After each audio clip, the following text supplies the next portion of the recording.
नमस्कार, मैं हूं संदीप चौधरी। इसमें कोई शक नहीं है कि मोदी सरकार ने योग के जरिए पूरी दुनिया में हिंदुस्तान को नई पहचान दिलाई। लेकिन योग दिवस को लेकर तमाम सवाल भी उठे, जिसमें योग को खास धर्म से जोड़कर देखने का आरोप लगा, तो कभी सरकारी पैसों के बेजा इस्तेमाल का। इस बीच बीजेपी के महासचिव राम माधव के ट्वीट ने बवाल खड़ा कर दिया। राम माधव ने अपने ट्वीट में उपराष्ट्रपति की गैर मौजूदगी पर सवाल उठाया, तो राज्यसभा टीवी पर योग दिवस के प्रसारण पर भी सवाल खड़े किए और बाद में उपराष्ट्रपति की तबीयत ठीक ना होने की बात कहकर ट्वीट वापस भी कर लिया। गलती स्वीकारी, जबकि उपराष्ट्रपति भवन ने जवाब में कहा कि उपराष्ट्रपति की तबीयत ठीक है, लेकिन उन्हें न्योता नहीं भेजा गया, इसीलिए यह बवाल हुआ है। और आज का सबसे बड़ा सवाल है कि योग दिवस पर उपराष्ट्रपति को न्योता क्यों नहीं दिया गया। उपराष्ट्रपति की गैर हाजिरी को बीजेपी नेता क्यों मुद्दा बना रहे हैं, और क्या जानबूझकर उपराष्ट्रपति पर सवाल खड़े करते हैं बीजेपी नेता। तमाम सवालों के जवाब हम तलाशेंगे। कुछ खास मेहमान मेरे साथ जुड़ेंगे, लेकिन पहले नजर इस रिपोर्ट पर।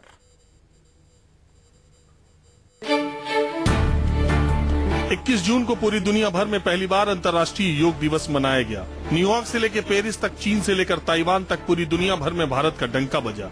दिल्ली में राजपथ पर एक साथ 35,000 से ज्यादा लोग प्रधानमंत्री नरेंद्र मोदी के साथ योग में शामिल। राष्ट्रपति भवन में राष्ट्रपति प्रणब मुखर्जी भी योग दिवस में शरीक हुए। गिनीज बुक में रिकॉर्ड दर्ज हो गया, लेकिन पूरे योग दिवस के दौरान उपराष्ट्रपति हामिद अंसारी नजर नहीं आए और न ही उनका कहीं जिक्र हुआ। और जब उपराष्ट्रपति हामिद अंसारी याद आए तो साथ में विवाद भी जुड़ गया। विवाद की शुरुआत बीजेपी नेता राम माधव के ट्वीट से हुई। राम माधव ने ट्वीट किया कि पूरे योग दिवस के दौरान उपराष्ट्रपति हामिद अंसारी नजर नहीं आए और राज्यसभा टीवी ने भी करदाताओं के पैसों से चलने के बावजूद योग दिवस कार्यक्रम को पूरी तरह से ब्लैकआउट किया। इसके तुरंत बाद राम माधव ने उपराष्ट्रपति की सेहत ठीक न होने की जानकारी देते हुए अपनी भूल सुधारी और माफी मांगते हुए अपने ट्वीट को वापस भी कर लिया। लेकिन बात तब बढ़ गई जब इसके बाद उपराष्ट्रपति कार्यालय की तरफ से जवाब आया। उपराष्ट्रपति कार्यालय ने कहा कि उपराष्ट्रपति हामिद अंसारी की तबीयत एकदम ठीक है और उन्हें केंद्र सरकार की तरफ से कोई न्योता नहीं मिला। किसी कार्यक्रम में जब प्रधानमंत्री को हम बुलाते हैं, चीफ गेस्ट के नाते बुलाते हैं, तभी उस कार्यक्रम को इसके ऊपर वाले व्यक्ति को बुलाना प्रोटोकॉल के हिसाब से ठीक नहीं है। ये पहला मौका नहीं जब उपराष्ट्रपति हामिद अंसारी पर निशाना साधा गया। इसके पहले 26 जनवरी परेड पर भी तिरंगे को सलामी न देने के मुद्दे पर भी बीजेपी नेताओं ने उपराष्ट्रपति को सवालों के घेरे में खड़ा कर दिया था। और अब एक बार फिर उपराष्ट्रपति हामिद अंसारी की गैर मौजूदगी ने बीजेपी सरकार को विवादों में ला दिया है। इसलिए सवाल उठ रहा है कि योग दिवस पर उपराष्ट्रपति को न्योता क्यों नहीं। आखिर उपराष्ट्रपति की गैर हाजिरी को बीजेपी नेता ने क्यों बनाया मुद्दा। अहम सवाल ये भी है कि क्या जानबूझकर उपराष्ट्रपति पर सवाल खड़े करते हैं बीजेपी नेता। Bureau report, news 24। और बात करने के लिए मेरे साथ बीजेपी के राष्ट्रीय प्रवक्ता डॉक्टर संबित पात्रा, कांग्रेस की तरफ से संजय झा हमारे साथ जुड़ने वाले हैं। हमारे साथ संघ विचारक राकेश सिन्हा हैं और स्टूडियो में मेरे साथ वरिष्ठ पत्रकार रिफत जावेद हैं।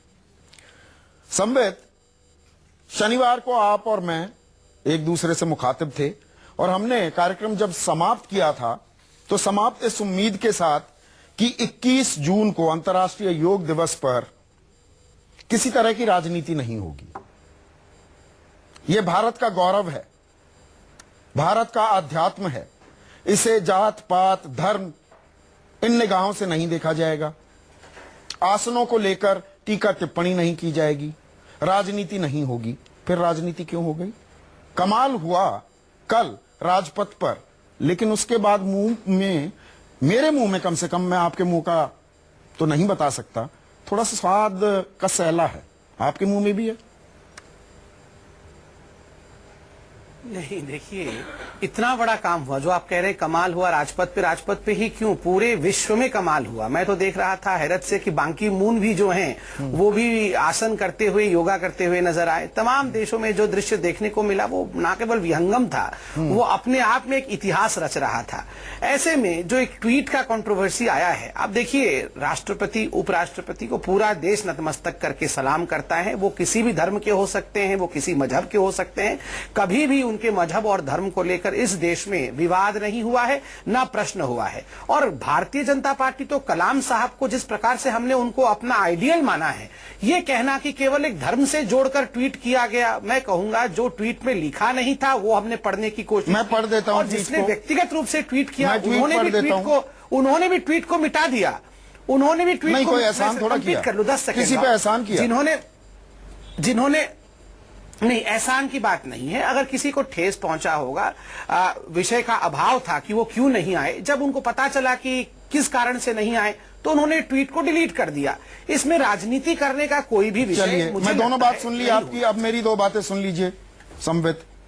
2 questions. जी। Did RSTV that runs on taxpayers' money completely black out yoga event? Question mark. While President participated, the VP gave a miss. Question mark. Ram Madhav, RSS और बीजेपी के बीच के पुल, सेतु, ब्रिज, आपकी पार्टी के महासचिव। उपराष्ट्रपति की गैर मौजूदगी पर सीधे सवाल, क्यों? पहली बात। फिर आपने डिलीट करने का जिक्र किया, यह डिलीट किया जाता है, उसके बाद कहते हैं I M inform that the vice president, VP लिखते हैं वो, was unwell. I withdrew my tweet. My apologies because the institution of VP deserves respect. I am informed that the VP was unwell. पहले उनको जानकारी नहीं कि protocol follow करते हुए उनको कोई न्योता ही नहीं दिया गया। फिर कहते हैं I am informed that the VP was unwell, कि वो उनकी तबीयत नासाज थी। उपराष्ट्रपति का ऑफिस कहता है कि नहीं, वो बिल्कुल भले चंगे थे, उन्हें न्योता ही नहीं दिया गया। एक नहीं 2 बार इतने अनजान, इतने मायूस, इतने इल इन्फॉर्म्ड हैं आपके महासचिव। देखिए, अगर सबसे बड़ा इस पे कोई आरोप लग सकता है वो मिस इन्फॉर्मेशन या नॉन इन्फॉर्मेशन का लग सकता है। उससे ज्यादा तो मुझे लगता है हमें नहीं पढ़ने की कोशिश करनी चाहिए। हाँ, वो शायद कुछ जानते इतने नहीं होंगे, इन्फॉर्म्ड किन कारणों से वाइस प्रेसिडेंट को इन्विटेशन नहीं। संबित पात्रा, आप राष्ट्रीय प्रवक्ता हैं, आप राष्ट्रीय प्रवक्ता हैं। गूढ़ से गूढ़, उलझे से उलझे, जो इनडिफेंसिबल हो मुद्दा, उसमें भी आप न जाने कहां से क्या क्या चीजें निकालते हैं। और आप मुझे बता रहे हैं आपके महासचिव इतने इल इन्फॉर्म्ड, इतने अनजान, इतनी गलत बयानी कर सकते हैं। पहले सवाल उठाते हैं, फिर कहते हैं कि मुझे जानकारी मिली कि वो तो उनकी तबीयत नासाज है, जबकि ना तबीयत नासाज थी। भ्रम की स्थिति फैला रहे हैं, देखिए, जानबूझकर किया जा रहा है। मैं बता रहा हूँ, राम माधव जी को आप भी जानते हैं, राम माधव जी को आप भी और हम सब लोग जानते हैं। कई वर्षों से उनको टेलीविजन में हम सुनते आ रहे हैं। बहुत ही सुलझे हुए, बुद्धिमान और तीक्ष्ण बुद्धि के व्यक्ति हैं वो। वाकई उनको अगर इंफॉर्मेशन होता और वो इस पे राजनीति करना चाहते तो वो ट्वीट डिलीट, अब भी राजनीति कर रहे हैं, ट्वीट डिलीट करने। आप मुझे बताइए संबित, आपने शुरुआत में कहा उपराष्ट्रपति हूं, राष्ट्रपति हूं, ये ऐसी संस्थाएं हैं, ऐसे पद हैं, इनकी गरिमा का आप पूरा सम्मान करते हैं।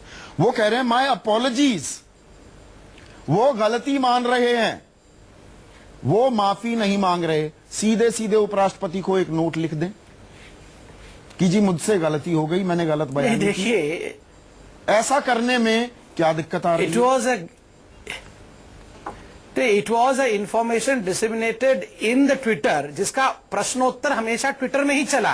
तो इसलिए ट्विटर के प्लेटफॉर्म में अपोलॉजीज भी हुआ, ट्विटर के प्लेटफॉर्म में विषय रखा गया, सब कुछ ट्विटर में होकर समाप्त हो गया। अगर विश्व में जो योग का नाम फैला उसको छोड़कर हम ट्विटर के खेल में लग गए हैं। ये ट्विटरासन, बहुत ज्यादा ट्विटरासन किसने किया? ट्विटरासन संजय झा योगासनों के विषय में नहीं, हम लोग अभी भी कर रहे हैं, भी खुद करते हैं, फिर डबल डिलीट आसन भी खुद ही करते हैं, फिर आरोप भी लगा देते हैं। संजय, मुझे ये बात समझ नहीं आई। देखिए, 1 मिनट, अब संजय को रिस्पॉन्ड करने दीजिए। जी जी जी। 125 करोड़ लोग, भारत के लोगों ने देखा है कि किस तरीके से योगा, जो हमारे साथ एक ऐतिहासिक एक परंपरा है, उसका किस तरीके से इन्होंने धार्मिक और राजनीतिक खेल खेला है। इस बात का हमें डर था जब हमने इसकी आलोचना, समीक्षा की थी 4 दिन पहले, 3 दिन पहले, 2 दिन पहले, तो लोगों ने कहा नहीं नहीं, मोदी जी तो देश को लोकप्रिय, देश योगा को लोकप्रिय करने के लिए इतनी प्रचार कर रहे हैं, ये गिनेस बुक में एक कीर्तिमान पाया जाएगा। लेकिन राम माधव के ट्वीट ने, और ट्विटरासन तो नरेंद्र मोदी खुद ही उसमें माहिर है, तो ट्विटरासन का मजाक न किया जाए। राम माधव ने ट्वीट 1-2 बार झूठ कहा है उन्होंने एक बार कि उन्होंने उपराष्ट्रपति पर इल्जाम लगाया है, क्योंकि सब लोग जानते हैं कि भारतीय जनता पार्टी ने रिपब्लिक डे के समय में भी उपराष्ट्रपति ने नेशनल फ्लैग पर उनका एक जो रिस्पांस था उस पर इन्होंने गलत तरीके से उस समय भी इन्होंने समीक्षा की थी। नहीं, यहाँ पर मैं करेक्ट करना चाहूंगा संजय यहाँ पर करेक्ट करना चाहूंगा। हम खामखा आरोप नहीं लगा सकते। जो 26 जनवरी को हुआ, जो बहुत सारे लंपट और पूरी, एक मिनट सुन लीजिए, नहीं सुन लीजिए, यहाँ करेक्शन जरूरी है। ये राजनीति किया जा रहा है। नहीं, ये करेक्शन जरूरी है, क्योंकि 26 जनवरी का वाकया, और इस पर प्रधानमंत्री नरेंद्र मोदी को माफी मांगनी चाहिए, क्योंकि उपराष्ट्रपति का जो एक पद है वो एक संविधान का एक पद है, और यहाँ एक लोकतंत्र, प्रजातंत्र और संविधान का यहाँ पर गलत तरीके से उसकी बेइज्जती की गई है, और राम माधव जी नरेंद्र मोदी को माफी मांगनी चाहिए। नहीं, क्या अपमान नहीं हुआ? आप ओहो कर रहे हैं संबित पात्रा, अपमान नहीं हुआ क्या? ये जितने जोर से चिल्ला के बोल रहे हैं, ऐसा लग रहा है जैसे कल इंडिया में इमरजेंसी लग गई है। ये तो इसी तरह से बोल रहे हैं, इतने जोर जोर चिल्ला रहे हैं कि नरेंद्र मोदी जी को अभी आके माफी मांग लेनी चाहिए। मोदी लगा क्या हो गया? ये अलके आडवाणी ने खुद ही बोला है। सुनिए पात्रा जी, घुमाइए मत, थोड़ा सा अनुलोम विलोम कर लीजिए तो सब ठीक रहेगा। संजय जी, आपकी पार्टी को यहाँ पर योगा कर लेते तो ऐसी हालत नहीं होगी। तो क्या आप समझते हैं कि आपने सम्मान किया है? आपने उपराष्ट्रपति का सम्मान किया है। वो उपराष्ट्रपति सारे देश के हैं, और भारतीय जनता पार्टी के राम माधव सिंह के ट्वीट को डिलीट करने से उसको एक डिजिटल अपॉलॉजी से काम नहीं चलेगा। ये शर्म की बात है, and the prime minister must apologise himself. अब आप कहीं बात का बतंगड़ तो नहीं बना रहे हैं? सोनिया जी, पलट कर एक मिनट संबित एक मिनट। उनको संजय झा, अब आप यहाँ पर तिल का तार तो नहीं बना रहे अब सीधे प्रधानमंत्री की अपॉलॉजी की बात करके? अगर ट्वीट था, डिलीट कर दिया गया, गलती हुई, अगर आप ये कहें कि राम माधव माफी मांगे तो मुझे बात समझ आती है। आप प्रधानमंत्री कार्यालय को इससे जोड़ दें तो कहीं आप भी सस्ती राजनीति तो नहीं कर रहे? मैं एक बात बताइए, यहाँ पर प्रधानमंत्री खुद उस योगा में, वहां पर खुद वो उसको सम्मेलन में वो खुद ही एक पार्टिसिपेट कर रहे थे। यदि प्रोटोकॉल की बात कीजिए तो यहाँ आप किसी कांग्रेस के किसी नेता की बात नहीं कर रहे, किसी समाजवादी पार्टी के नेता की बात नहीं कर रहे, आप वाइस प्रेसिडेंट ऑफ इंडिया की बात कर रहे हैं। और यहाँ पर यदि उनके स्पोक्स पर्सन राम माधव का बहुत ही एक विशेष एक स्टेटस है बीजेपी आरएसएस में, उनका राज्यसभा टीवी पर भी अटैक हुआ है। उन्होंने उपराष्ट्रपति के उनके धर्म पर, आप इस पर कोई वाद विवाद हो ही नहीं सकता, उनके धर्म पर उनका निशाना है। और यदि आप संगीन आरोप लगा रहे हैं संजय, आप संगीन आरोप लगा रहे हैं। आप ये कह रहे हैं क्योंकि हामिद अंसारी एक मुसलमान है इसीलिए उनको टारगेट किया गया? आप ये कह रहे हैं क्योंकि वो मुसलमान है इसलिए टारगेट किया गया? उनकी गैर मौजूदगी, तथाकथित गैर मौजूदगी को मुद्दा बनाया गया? नहीं है, इसमें कोई शक नहीं है, इसमें कोई शक नहीं है। देखिए, आप यहाँ पर पॉलिटिकली करेक्ट होने की जरूरत नहीं है। भारतीय जनता पार्टी निशाना उनके धर्म को लेके किया है। उपराष्ट्रपति को क्यों विशेष तरीके से उन पर क्यों निशाना लगाया गया? अब ये पता है, ये पूछे इसका जवाब क्या है संबित पात्रा के पास? राकेश सिन्हा, आप संघ को बेहतर जानते हैं, आप संघ विचारक हैं। मुझे एक चीज में आ रहा हूं संबित, आपके पास आऊंगा, पूरा मौका दूंगा। मैं थोड़ा समझ लूं खेल क्या है, क्योंकि आरएसएस आइडियोलॉग हैं, विचारक हैं। मैंने जैसा पहले भी कहा, आरएसएस और बीजेपी के बीच के सेतु पुल हैं राम माधव। कोई भी बात, आपने भी माना संबित, राकेश सिन्हा, कोई भी बात यकायक अनायास उनके मुंह से नहीं निकलेगी, यूं ही कोई ट्वीट नहीं हो जाता। ये ट्वीट कैसे हुआ, क्यों हुआ? राकेश। संदीप जी, आप बहुत ही वरिष्ठ पत्रकार हैं और उन पत्रकारों में हैं जो पढ़ते लिखते रहते हैं। आपके माध्यम से मैं संजय झा जी पर एक टिप्पणी करूंगा, फिर मैं उस पर आऊंगा। मैं साफ साफ जवाब दूंगा। ये संवैधानिक पदों का आदर होना चाहिए। संजय झा जी ने बहुत अच्छी बात कही है, मैं उनको थोड़ा याद दिला दूं।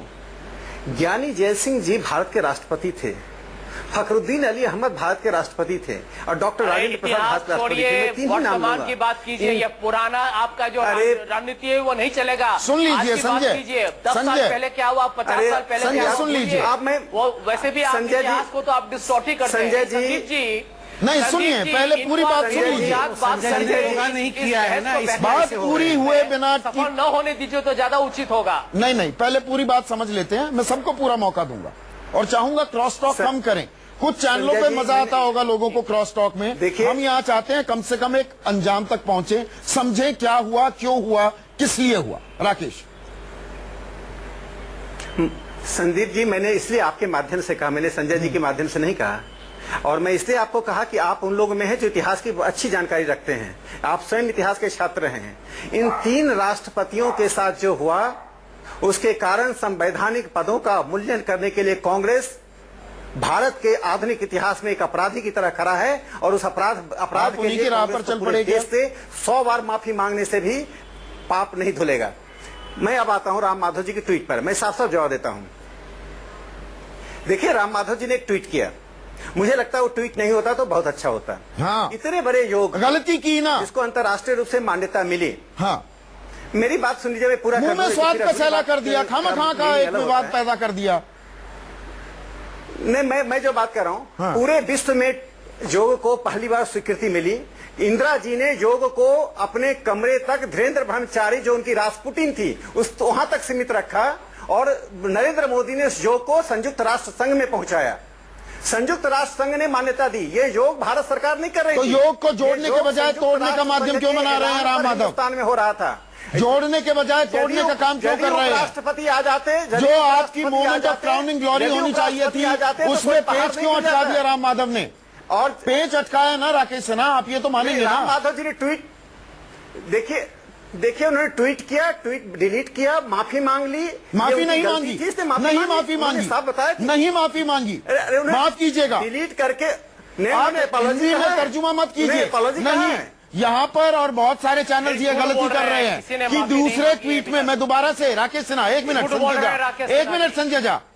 I am informed that the VP was unwell. I withdrew my tweet. My apologies because the institution of VP deserves respect. वो गलती मान रहे हैं कि गलत बयानी कर दी, मेरी जानकारी गलत थी।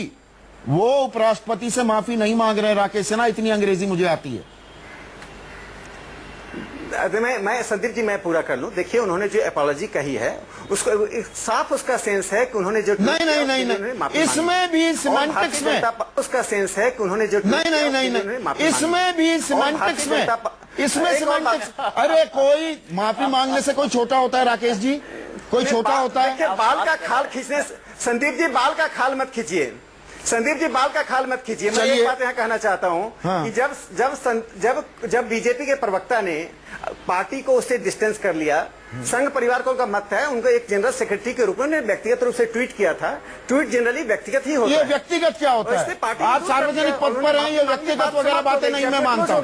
नहीं, ये व्यक्तिगत क्या होता है? संदीप चौधरी अगर ट्वीट कर रहा है तो वो एक संपादक होने के नाते न्यूज 24 में ट्वीट कर रहा है। आप व्यक्तिगत और प्रोफेशनल ये चीजें मत करिए, और ये पुरानी हो गई बातें। अब मैं दूसरी बात कहना चाहता हूँ, अब मैं एक दूसरी बात कहना चाहता हूँ। राज्यसभा टेलीविजन उस पे मैं आता हूँ, से चल रहा है। मैं आता हूँ राकेश जी, मैं राज्यसभा टीवी पर आऊंगा। एक बात मैं पूरी कर लूं, मैं यहाँ पूरी कर लूं। हाँ, रिपोर्ट देखिए बड़ी देर से एक बात मैं पूरी कर लूं पहले। हाँ। राज्यसभा टेलीविजन सहमत का दफ्तर नजर आता है। चलिए उस पर हम बात करेंगे। राज्यसभा पर आते हैं, पत्र नजर आता है। आप भी बहुत बार वहां पे मैंने देखा है, अनइंटरप्टेड सही आलोचना है, और उपराष्ट्रपति का कार्यालय इसके लिए दोषी है। राज्यसभा टीवी पर मैंने आपको बहुत बार देखा है राकेश सिन्हा जी, वो तो टोकते भी नहीं जितना टोकता मैं हूँ संदीप जी, जरा यहाँ पर। मुझे एक जवाब देने का मिनट, मौका एक मिनट, संजय आ रहा हूँ। रिफत बैठे हुए हैं। रिफत देखिए, जो राम माधव ने कहा, और संजय झा सीधा आरोप लगा रहे हैं, कांग्रेस लगा रही है क्योंकि वो मुसलमान हैं, इसीलिए उन्हें टारगेट किया गया। और ये पहली बार नहीं, इसी साल में दूसरी बार 26 जनवरी को भी कि भाई उन्होंने सलूट नहीं किया तिरंगे को, जबकि प्रोटोकॉल कायदा ये कहता है आप सिविलियन ड्रेस में हैं तो प्रेसिडेंट और प्राइम मिनिस्टर के अलावा कोई सलूट नहीं कर सकता, you have to be in uniform. उसमें मैं लंपट और पूरी जिम्मेदारी के साथ ये शब्द इस्तेमाल कर रहा हूं। सोशल मीडिया पर लंपटों की जमात हावी हो रखी है, उनको अता पता कुछ नहीं है, ना कायदे कानून जानते हैं, ना हमारा आईन पढ़ा है, ना संविधान पढ़ा है, ना इतिहास से वाकिफ हैं, ना हमारी परंपराओं से वाकिफ हैं, ना हमारे संस्कारों से वाकिफ हैं। बोलना है और कुछ नहीं करना। उन लंपटों की फौज ने ट्रोल करना शुरू किया। क्या यह एक संयोग है कि दोनों दफा टारगेट पर हामिद अंसारी? देखिए ये संबित भाई ने भी कहा, राकेश भाई ने जो कहा कि उनकी एक ट्वीट थी, ये एक मामूली ट्वीट नहीं थी बाय द वे। देखिए एक महासचिव के हैसियत से जब एक ट्वीट करते हैं, और मैं फॉलो कर रहा था जब उन्होंने ट्वीट किया तो उसके जो आफ्टर इफेक्ट से मैं फॉलो कर रहा था कि इनके जो छोटे लेवल के मिडिल लेवल के जितने भी सोशल मीडिया हैंडलर्स हैं उन लोगों ने बड़े बेधड़ल्ले से ट्वीट करना शुरू कर दिया उसी लाइन पे। तो आपने जो वो जहर की फिजा आपने बनाई वो बहुत तेजी से फैल गई। और मेरा वहीं पे मुझे प्रॉब्लम है कि जो प्राइम मिनिस्टर सुबह में सबको आह्वान करते हुए ये कह रहे थे कि आज 193 देश हमारे योगा को अपना रहा है, तो सारे भारतीयों का सर गर्व से ऊंचा हो जाना चाहिए था।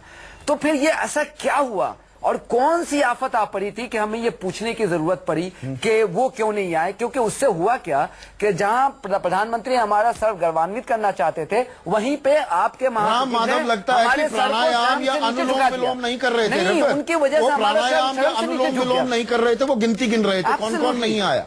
तो फिर आप फैक्ट चेक कर लेते ना, आप पूछ लेते जाकर के। आप कहते हैं कि बीमार है, वाइस प्रेसिडेंट की ऑफिस कहती है कि नहीं उन्हें इनविटेशन ही नहीं मिला है। आपके जो आयुष मंत्री है वो सुबह में ऑन रिकॉर्ड कह रहे हैं कि चीफ गेस्ट चूंकि प्रधानमंत्री थे तो वहां पे उनको इनविटेशन देने का कोई मतलब ही नहीं बनता है। तो आप महासचिव के लेवल पे अगर इस तरह की इतनी बड़ी अगर मिस्टेक कर, ये अनायास नहीं है, अनायास नहीं है, अनायास नहीं है। ये अगर ये इट इज बाय डिजाइन, आप ये कह रहे हैं। नहीं, मैं तो एक जर्नलिस्ट, मेरी तो अपनी कोई राय नहीं है, लेकिन जो मैं लोगों से बात करता हूं, जो डिटेक्ट करता हूं, एक कहीं ना कहीं एक परसेप्शन है कि हामिद अंसारी के खिलाफ बीजेपी के जो एलिमेंट्स हैं ये एक सुनियोजित तरीके से उनके खिलाफ कैंपेन चला रहे हैं। अब उसकी वजह पर कांग्रेस भी क्या तिल को ताड़ बना रही है? खिसियानी बिल्ली खंबा नोचे वाला हाल है कांग्रेस का। अभी तक हजम नहीं कर पा रहे हैं कि ये इतने जबरदस्त इवेंट मैनेजर कैसे हैं, सारे एक्कोलेट्स कैसे ले जाते हैं नरेंद्र मोदी। अपोजिशन का तो काम ही ये होता है कि ये करना, वो तो सही है, लेकिन मैं कह रहा हूं कि ओन गोल बीजेपी क्यों कर रही है? इतना बड़ा इवेंट आपके लिए था, ये खुद गोल मारने की क्या जरूरत? When everything is going right, सब कुछ आपके हक में, आपके फेवर में, लोग तालियां बजा रहे हैं, दाद दे रहे हैं, सेल्फ गोल की जरूरत क्या थी? सवाल आप ही से है संबित पात्रा। एक छोटे से ब्रेक के बाद संजय आपके पास भी आ रहा हूं।